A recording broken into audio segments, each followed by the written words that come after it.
Hey, it's Annie with your latest tech update. Everyone hates passwords.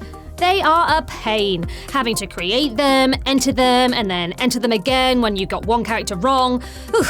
Well, I have good news. Google has made Passkeys its default sign-in method. What are they? A revolution in online safety. You can log in with a simple 4-digit PIN or your biometrics, your fingerprint or face. It's that easy. And creating a passkey is easy too. Visit Google's official Passkeys site, set it up, link it to your phone, and you're good to go. They're not just simpler, they're 40% faster than traditional passwords, and 64% of people find them easier to use.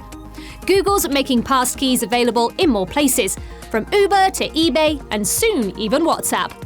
If you need a hand introducing them to your business, get in touch. That's your tech update. More next week.